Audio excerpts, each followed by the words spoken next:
final do dia, assim, o CEO, ele é o maestro de uma orquestra, né? Ele precisa das pessoas tocando os instrumentos na hora certa e ele vai fazer isso acontecer, mas dependendo muito das pessoas, né?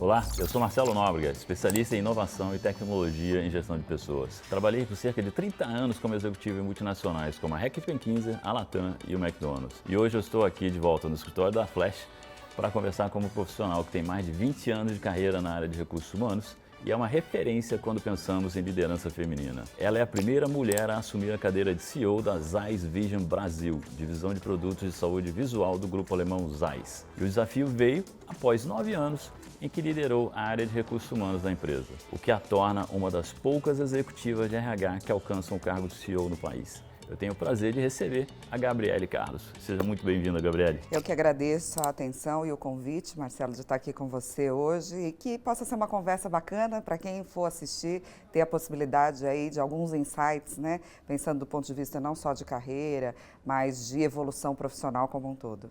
Tenho certeza que vai ser. Bom, eu tenho uma listinha de perguntas para você aqui, Gabriele. Vamos lá, vamos começar. Primeira essa movimentação que é quase inusitada de um profissional de recursos humanos para a posição de CEO. Durante esse ano a gente viu a BRH São Paulo e a Escola de Negócios São Paulo fizeram uma pesquisa mostrando que 80% das empresas brasileiras já têm recursos humanos, né, no seu board, na mesa de decisões. Mas pouquíssimos são os CEOs que tiveram um background de recursos humanos. Por que você acha que isso acontece dessa maneira? Acho que tem uma coisa do histórico, né? A gente sai de uma área muito processual no passado, né? E a gente vem evoluindo ao longo do tempo.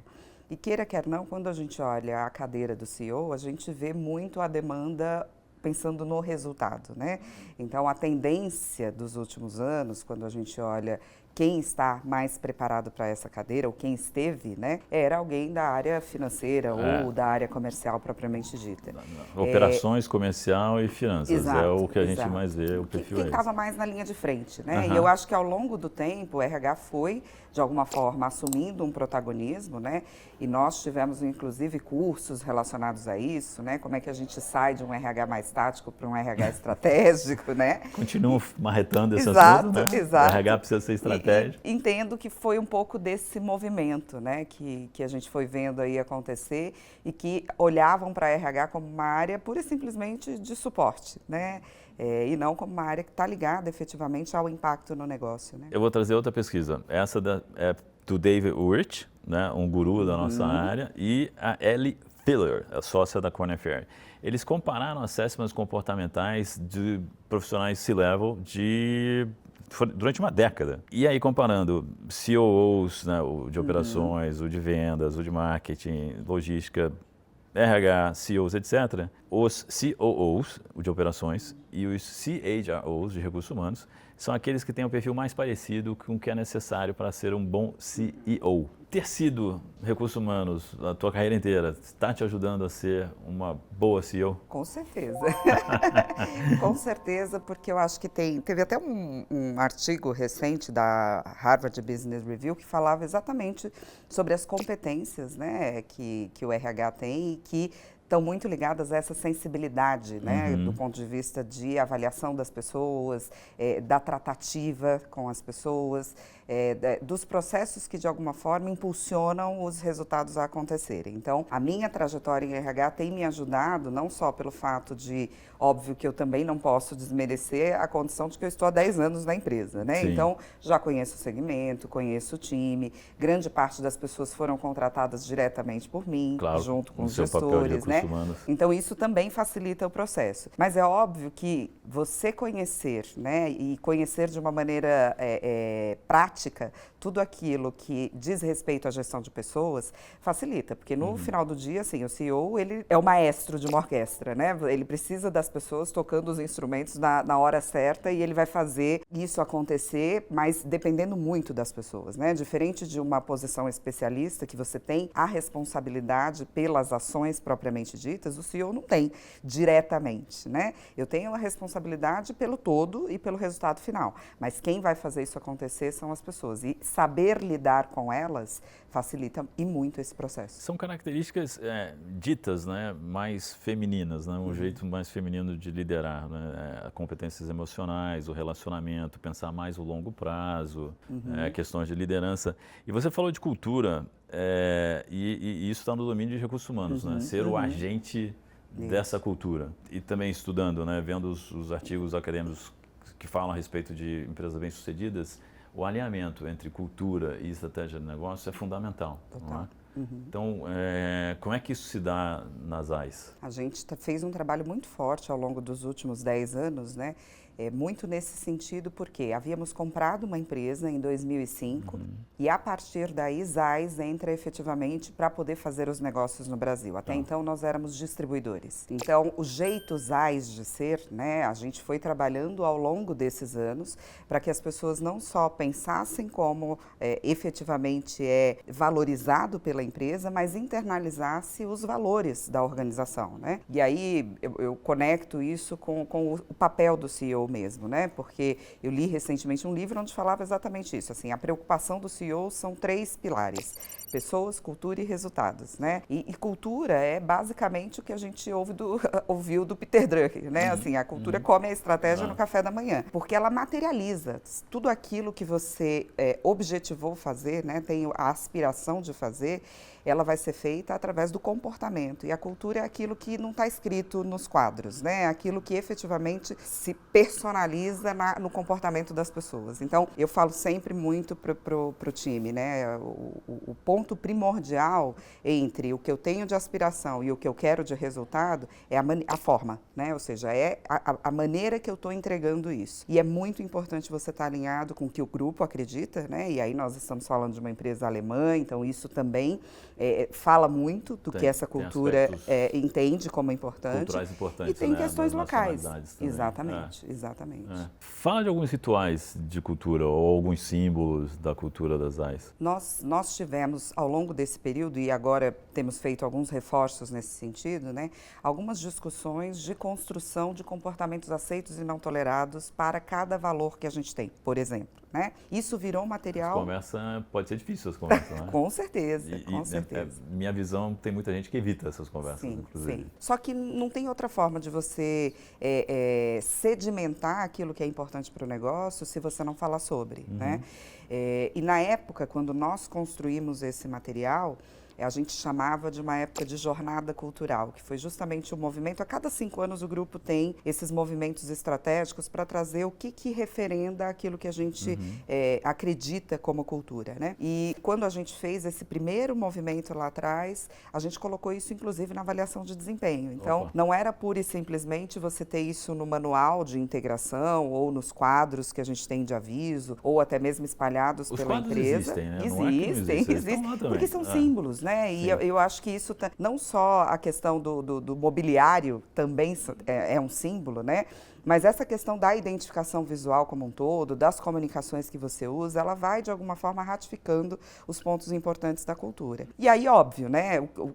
Como é que você sedimenta isso? Que foi o que a gente fez. Se a gente vai fazer uma avaliação de desempenho e eu começo a te avaliar por conta desses comportamentos, eu vou passando a mensagem do que faz sentido ou não, né? Não só na avaliação, mas no dia a dia também, porque aí a gente, como líder, tem que ser modelo, né? Então, não dá para eu cobrar de você se eu não estiver fazendo aquilo que efetivamente é esperado, né? Então, esse foi um dos exemplos que a gente trabalhou muito, pensando em valores, mas a gente tem outros ligados a propósito, né? Ligados à estratégia, à missão da empresa, né? É muito importante que todas as pessoas saibam do porquê, né, daquilo que a gente faz e mais do que isso, assim, se conecta com o que você acredita, né?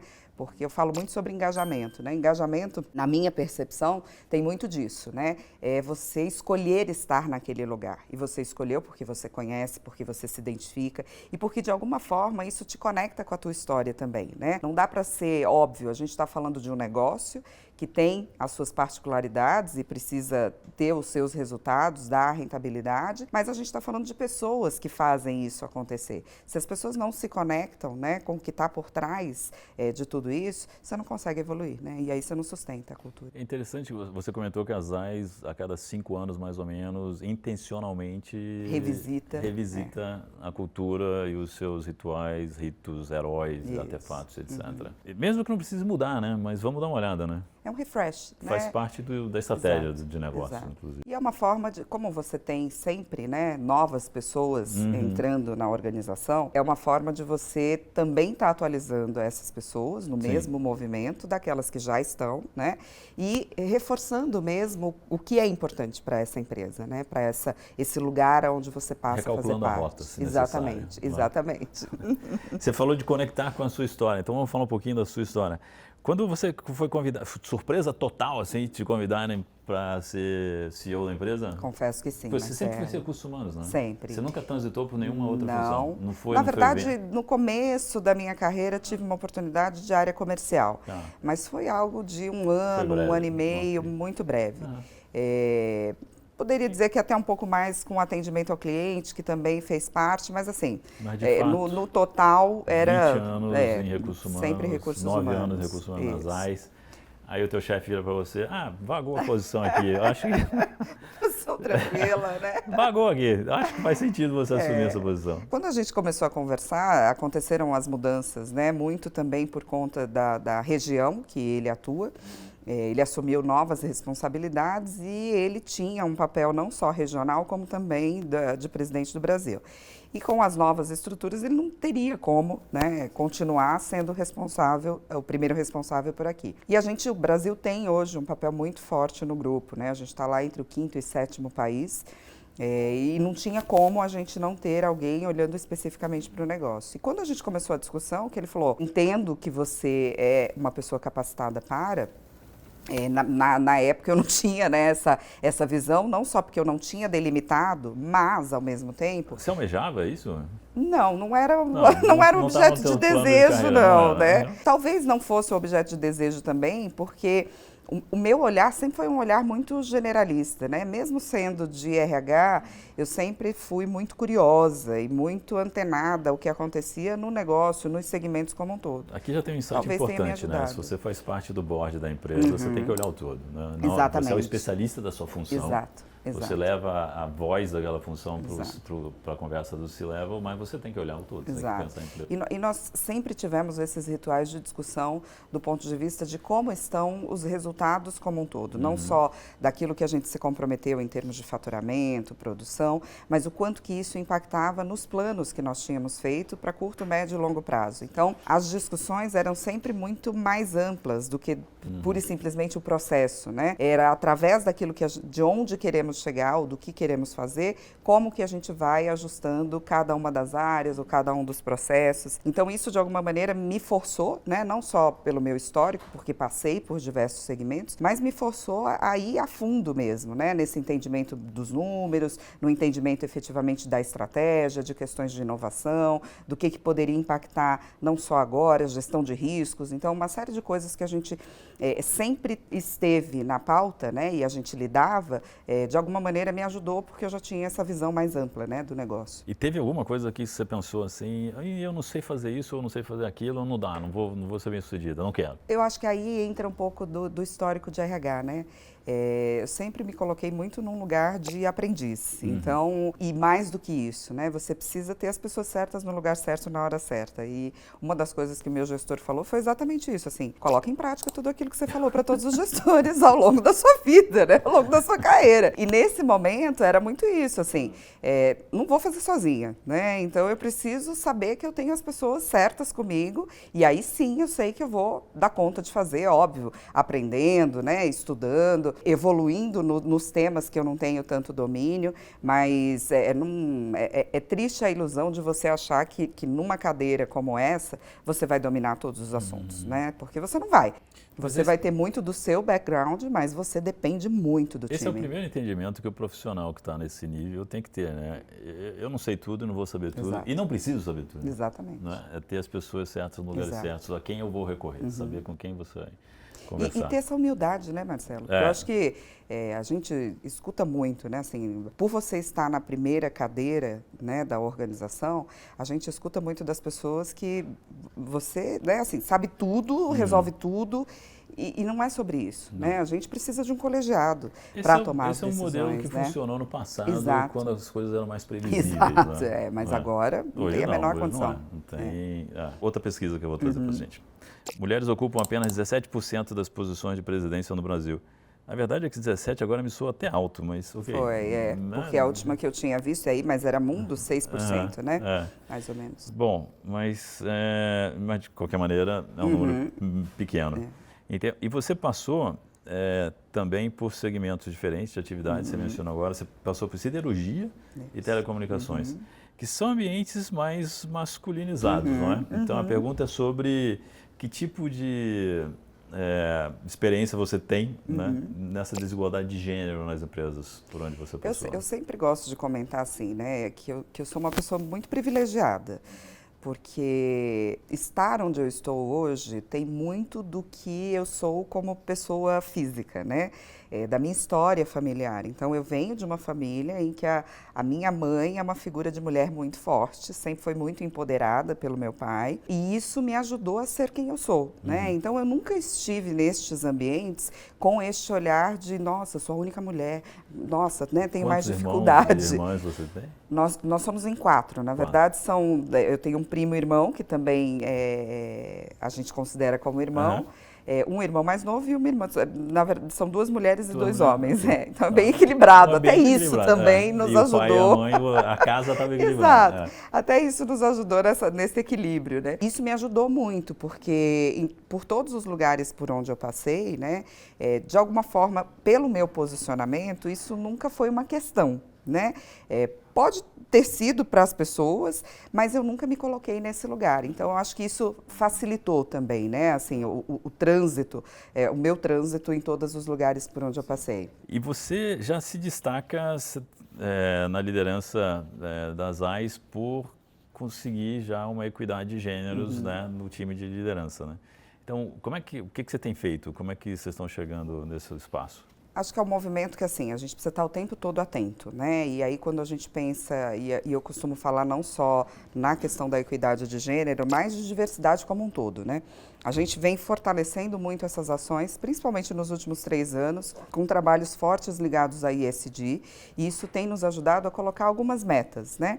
Trabalhar de uma maneira intencional para esse processo efetivamente ir permeando a organização e fazendo parte do nosso DNA. Lá vem a cultura de novo, né? Nós somos uma empresa que está presente em mais de 50 países, então por si só é um grupo muito diverso, né? Um dos pilares, né, dos 5 anos que a gente está vivendo agora é a questão do Building Networks, que nos impulsiona a fazer esses movimentos não só internamente, mas externamente, trabalhando com pessoas diferentes, né? Porque a gente entende que isso nos ajuda a continuar evoluindo. Então, recentemente, por exemplo, né, nós temos um programa chamado Crescer, e nós fizemos uma reformulação neste programa, onde a gente colocou 50% das vagas vão ser para os públicos minorizados, de modo a nos forçar mesmo a fazer esse movimento de olhar todos os marcadores sociais que a gente tem, né, todas as possibilidades. Um programa interno para exato. Pessoas, dos colaboradores das AIs. Olhando na perspectiva externa, a gente criou o Prepara, e o Prepara é um programa para a comunidade, onde eu tenho a possibilidade de ajudar essas pessoas a se prepararem para uma entrevista,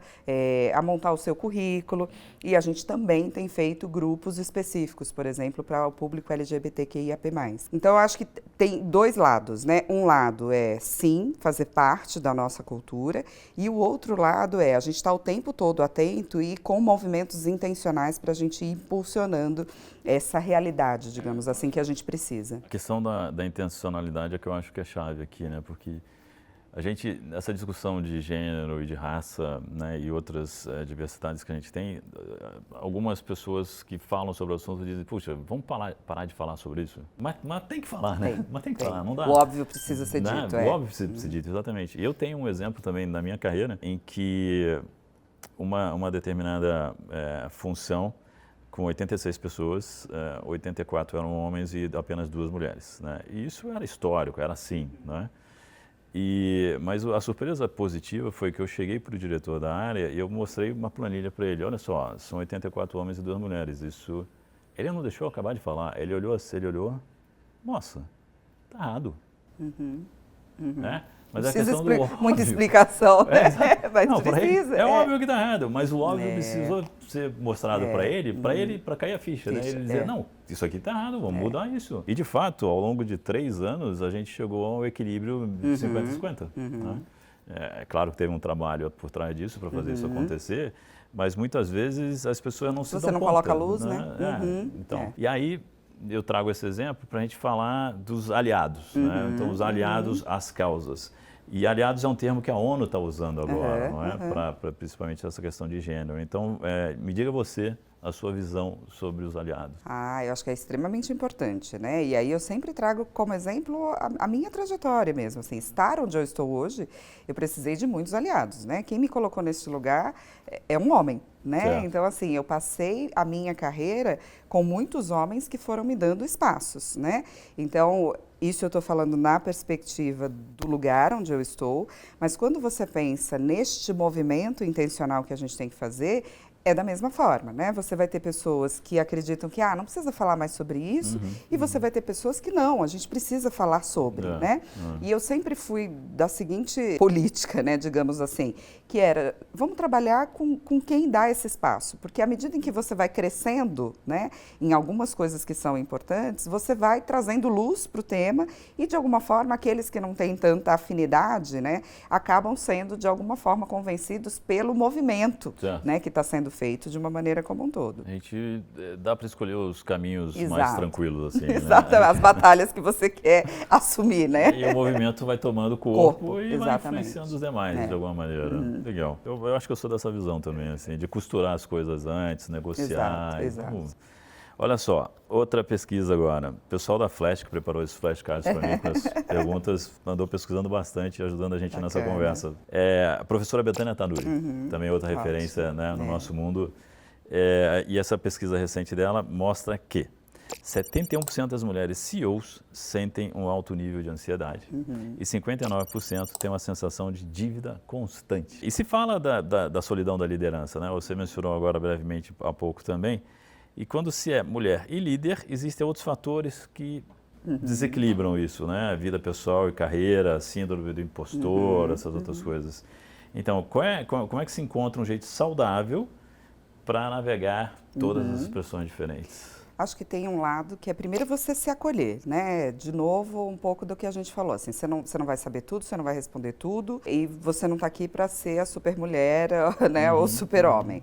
Então, acho que esse é um lado. O outro lado é a questão da rede de apoio. Então, eu costumo sempre trazer para a minha realidade também, assim, se estou onde estou, é porque eu tenho uma família que me apoia, eu tenho amigos com quem eu posso contar, né? Então, isso é muito importante para, de alguma maneira, você também se acolher. E mais do que isso, né? Eu sou psicóloga de formação, então de alguma forma eu também valorizo, né, essa questão de não só do autoconhecimento, né, mas quando eu falo se acolher, significa muito de você procurar ajuda. Você não vai conseguir lidar com tudo, né? Então, ter esse olhar para que você consiga cuidar da sua saúde de uma maneira integral, né? Saúde mental, saúde física, saúde financeira, enfim, é muito importante para você conseguir deitar a cabeça no travesseiro e conseguir descansar, né? Você falou de procurar ajuda.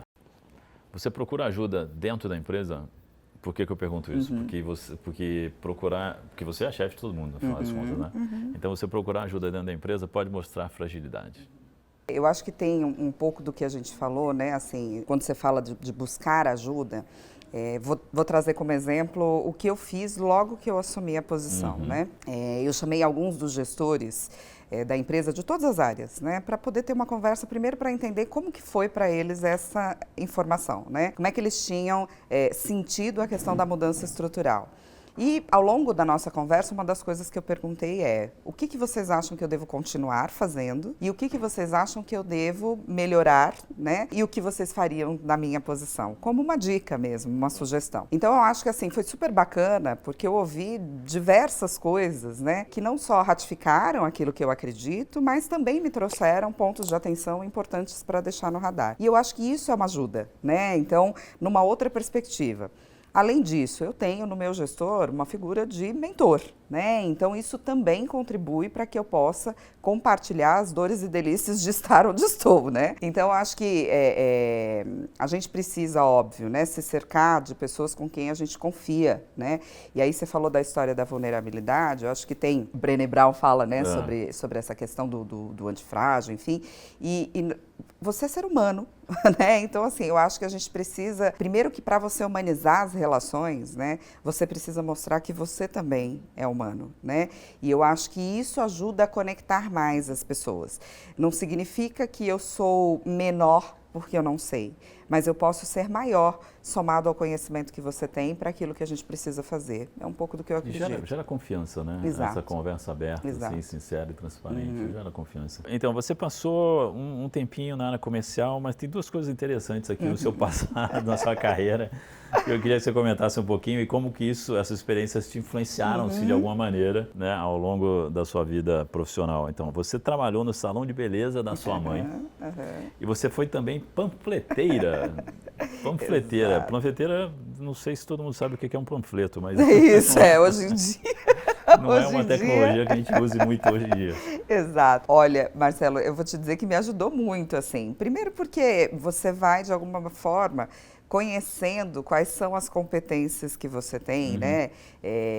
Quais são os seus pontos fortes, né? E eu acho que com a minha mãe, essa coisa de trabalhar com a beleza, né? De trabalhar com atendimento ao cliente, e até mesmo da gestão do próprio salão, né? Ela tinha na época 30 funcionários, então era uma estrutura grande. E aí você saber que você está mexendo muito com essa questão da autoestima, né, das mulheres. Então foi algo que também assim contribuiu muito para não só para aquilo que eu já aprendi, né, que eu tinha aprendido dentro de casa, mas inclusive para aquilo que eu fui lidar no futuro. E tem algo a ver com hoje, né, com a saúde visual das pessoas. Com certeza, né? com certeza. E aí eu acho que, né, pegando a história do panfleto, que era sempre trabalhos pontuais de Natal, né? E lá em casa a gente sempre teve muito isso, assim, dos meus pais, né? Quer alguma coisa? Estuda para você poder ter consciência daquilo que você quer e saber falar sobre. Além disso, trabalha, né? Porque é através do seu trabalho que você vai conseguir conquistar as suas coisas.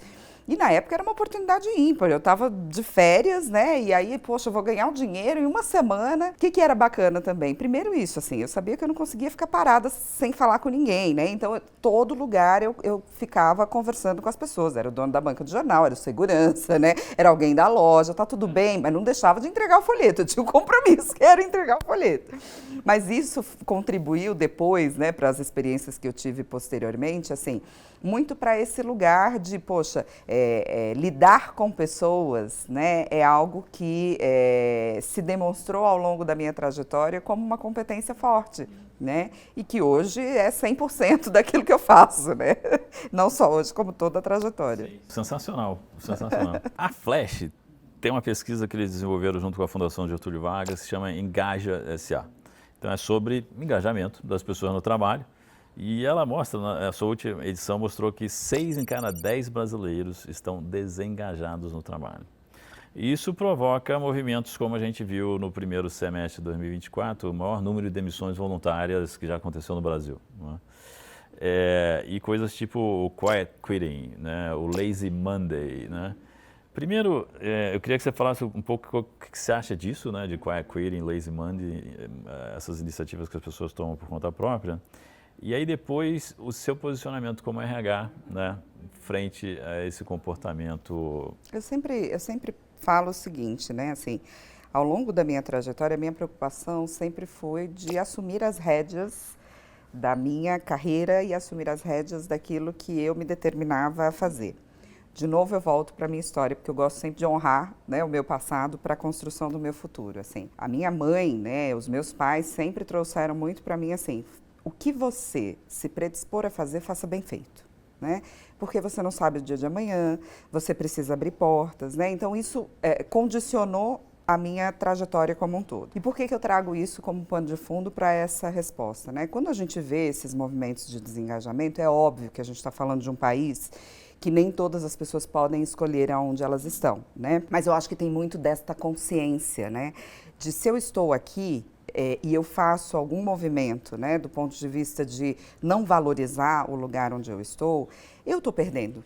Não só a empresa, né? Mas eu estou perdendo a oportunidade de aprender novas coisas, de estar com novas pessoas, né? De uma maneira inteira. Eu vi um vídeo esses dias de um filósofo e ele falava muito sobre felicidade no contexto de a gente está o tempo todo querendo que acabe, né? Então eu quero que chegue o fim de semana, eu quero que chegue as férias, né? Eu quero que chegue o final do dia e a gente não vive o hoje. E a felicidade é você viver cada momento, como estamos aqui, e pensar assim, poxa, eu queria que não acabasse, né? Porque tá bacana, porque a gente está conversando, porque isso vai agregar para alguém, né? Então, eu acho sempre, né, assim, um desperdício e um desserviço, né, quando eu vejo esses movimentos acontecerem. Na perspectiva de RH, o que eu posso te dizer, assim?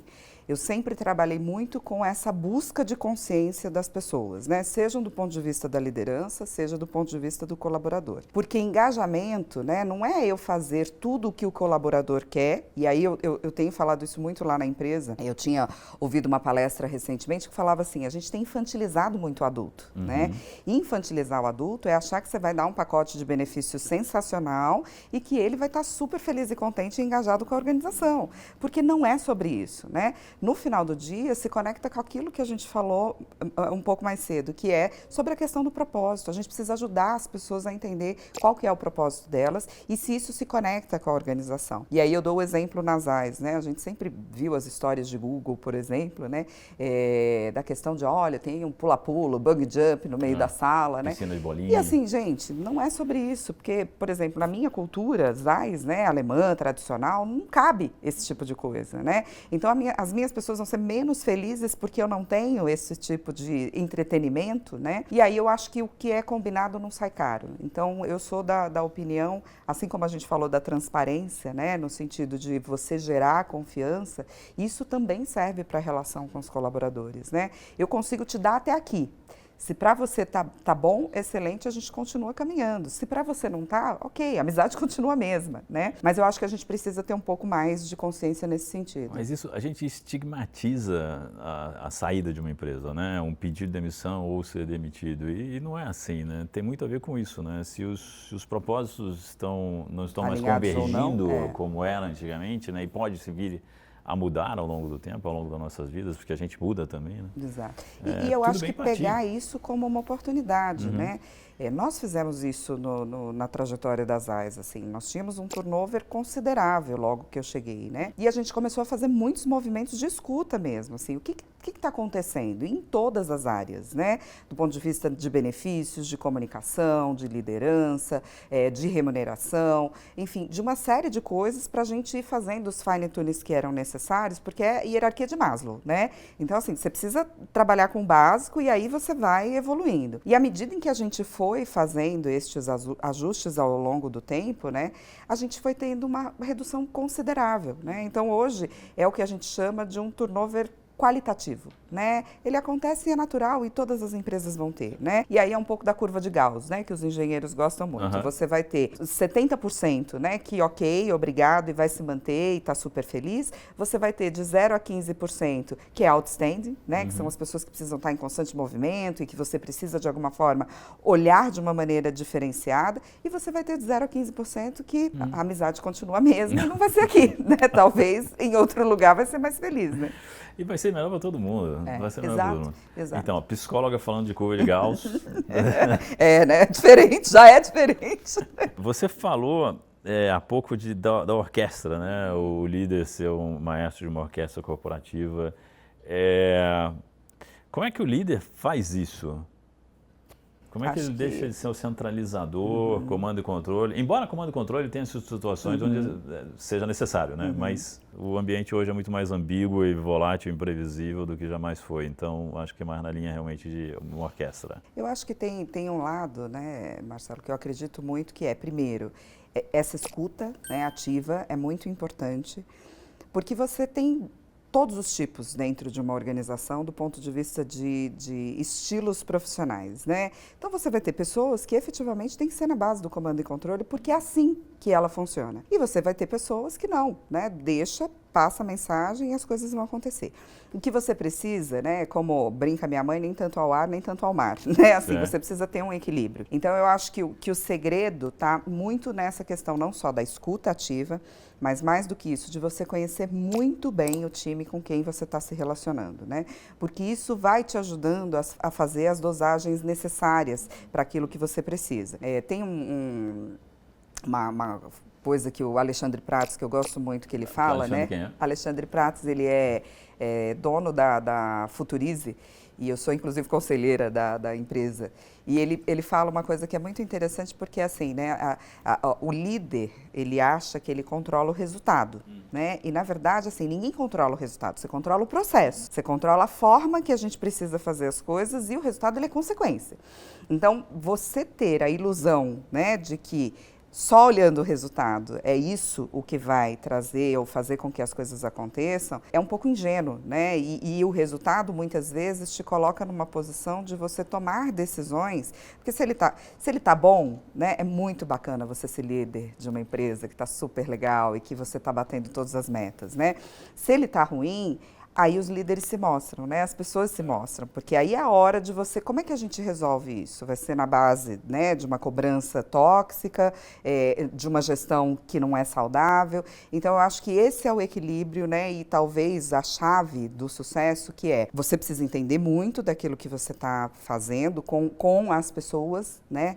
E tendo essa escuta ativa, conhecendo o time, vai ficar mais fácil de fazer uma gestão mais equilibrada, né?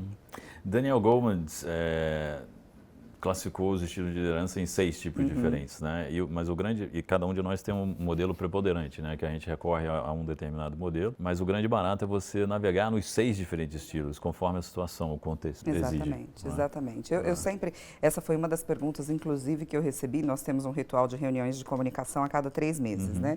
Com todos os com membros da equipe. todo o time, né? E a primeira pergunta foi, qual é o seu estilo de liderança, né? Que o time me perguntou. E eu trouxe muito isso, assim, é situacional, né? A gente vai trabalhar de acordo com o que as pessoas trazem, né? Agora, mais do que isso, tem uma coisa que eu gosto sempre de dizer, né? Independente da questão do estilo, porque é isso, você vai navegar de acordo com o que, né, você está sendo demandado, tem algumas coisas que você precisa saber que você não abre mão, né? Então, eu, por exemplo, eu não abro mão de falta de respeito. Respeito, para mim, assim, é primordial. Faltou com respeito na minha frente, me tira do sério, do eixo. Outra coisa que eu não abro mão é a verdade.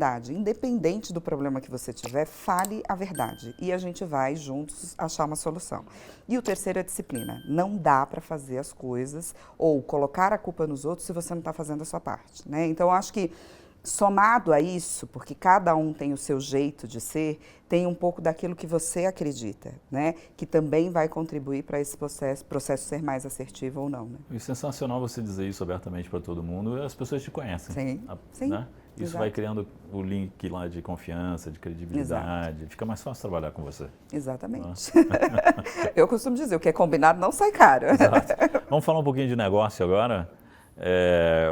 O cuidado com a saúde visual. Então, a gente tem uma pesquisa aqui da Grandview Research, que o mercado de óculos diz que o mercado de óculos deve crescer 8,3% ao ano até 2028.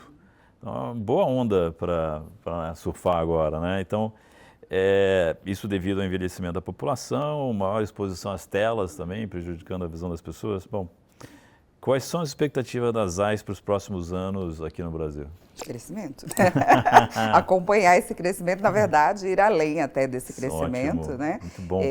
Não só porque tem espaço para, mas mais do que isso, porque a gente tem um produto de alta qualidade de tecnologia. Então, a gente se preocupa muito com a forma como as pessoas enxergam, né? O nosso propósito é ajudar as pessoas a verem o mundo de uma forma melhor. Entender que estamos neste cenário, né?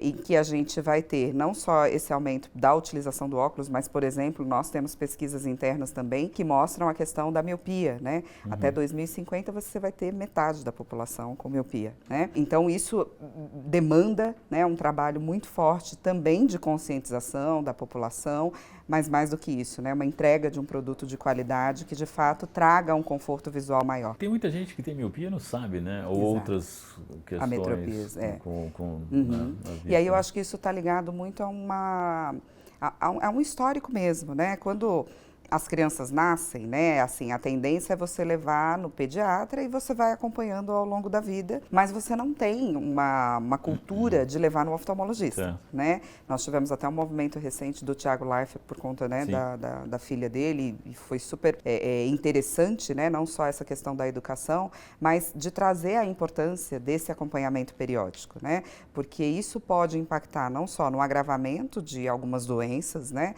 Ou até mesmo nessa questão de você não ter o controle adequado das ametropias, que é a miopia, astigmatismo, hipermetropia, enfim, mas também numa questão até de evasão escolar, né? Porque as crianças começam a não entender o que está sendo passado e aí perdem o interesse. Então é muito importante esse acompanhamento. E na fase, né, a fase da criança é uma fase importante porque você está constituindo isso lá para frente. A partir de que idade a criança deveria fazer? Olha, a gente tem indicações a partir do 0 ano, né? Assim, enquanto você consegue identificar. Mas de 3 anos para cima é o que normalmente os especialistas falam para acompanhar.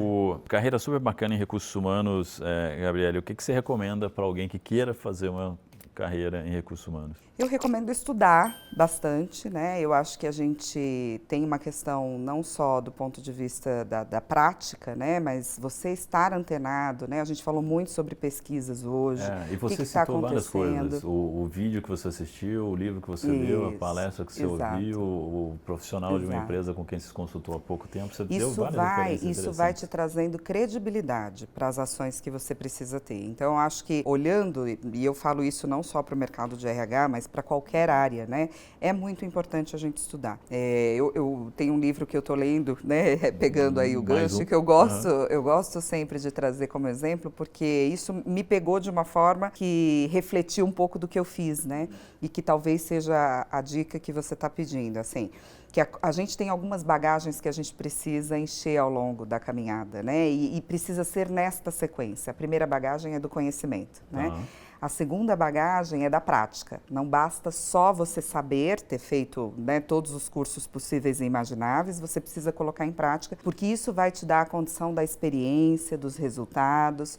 A terceira bagagem é a questão das conexões, né? À medida em que você trabalha, à medida em que você coloca em prática, né, e estuda, você vai fazendo conexões que vão te abrindo portas para a quarta, que é a questão dos recursos, né? À medida em que você consegue ir trazendo resultados, você vai tendo recursos para você ter escolhas na sua caminhada de para onde você quer seguir. E por fim, eles fecham com a bagagem da reputação, né? Então não dá para você ter reputação sem antes você ter passado por tudo isso. E eu gosto muito, que eu acho que é um pouco do que eu trilhei, né, nessa condição de conhecer, de colocar em prática, de fazer as conexões, um pouco do que a gente falou dos aliados. Isso é muito importante ao longo da caminhada, e tendo recursos, e aí recursos não só financeiros, né, mas também de alguma forma esses recursos do ponto de vista de ferramental que você vai adquirindo ao longo do processo, para você de fato ter reputação, né, ser reconhecido por. Recapitula pra gente e menciona de novo os 5 passos que você deu agora. Conhecimento, a prática, as conexões, a questão dos recursos e a reputação. Agora, pensando numa jovem mulher que está começando a sua vida no mundo corporativo, recomendações para ela, pensando mesmo em gênero agora. Acho que primeiro precisa ter certeza do ponto de vista de propósito. Não é nem a área que você quer, porque às vezes as pessoas se confundem um pouco, né? Mas propósito a gente consegue conectar muito com essa questão da história de vida, né? Assim, se você perguntar para os seus amigos, né, para as pessoas com quem você se relaciona, assim, o que é o ponto forte do Marcelo? As pessoas vão dizer, e isso de alguma forma precisa se conectar com o que você acredita também para você. A partir daí, você consegue olhar cursos, né? Você consegue olhar vagas que estejam conectadas com aquilo que você acredita. Porque no final do dia precisa fazer sentido, né? Se não fizer sentido, você não vai conseguir evoluir como profissional. Vai ser simplesmente perda de tempo, né? Ótimo, vai só, deixa a vida me levar. Exato, exato. E eu costumo dizer que a gente está aqui passando um vento, né? Então não sabe que horas que ele acaba. Precisa fazer valer a pena, né? A música Deixa a Vida Me Levar só funciona para uma pessoa, na verdade. Exatamente, ninguém, né? Essa é a minha opinião. Se você pudesse voltar no tempo e dar um conselho para a jovem Gabriele, o que seria? Olha, acredita no seu propósito, Porque você fazendo aquilo que você efetivamente tem, né, o instinto para, você vai ser bem-sucedida. E eu falo isso porque lá atrás eu ouvi muito, quando eu optei por fazer psicologia, de que eu não ia ganhar dinheiro, eu não ia ser bem-sucedida, que você está querendo cuidar de louco, porque a gente tinha muito essa coisa, né, de pré-conceito. E olhando, né, as minhas escolhas, não foi por conta de dinheiro, ou não foi por conta do que eu imaginava do ponto de vista de posição, né? Mas foi muito pelo que eu acreditava e por gostar muito de gente. Não, vem como resultado do que você mencionou, né? Do conhecimento, da prática, Exato. dos resultados, da reputação que você vai criando, Exato. graças aos resultados que você vai. Exato. Muito bom. Última pergunta então para você agora. Vamos deixar uma sugestão de livro, de filme, uma série, alguma coisa que tenha te inspirado e que você gostaria de deixar para quem está nos ouvindo. Bom, eu acho que, né, falei de alguns aqui agora, principalmente nessa nova trajetória, mas se for para RH, eu diria Descubra Seus Pontos Fortes, né? É um livro que eu acho que, de alguma forma, te ajuda não só a olhar para você, as suas competências, mas também a olhar para as pessoas, né? Então, se no final do dia a gente quer as pessoas certas no lugar certo, na hora certa, você precisa ter essa sensibilidade, né? De ajudar as pessoas a entenderem o que elas têm de ponto forte, efetivamente, e ao mesmo tempo de como que você analisa isso frente ao contexto que você está inserido de negócio, né? Legal, super obrigado, Gabriele. Agradeço você, um prazer estar aqui com essa conversa. Agradecer a quem nos acompanhou até agora também. Obrigado, pessoal.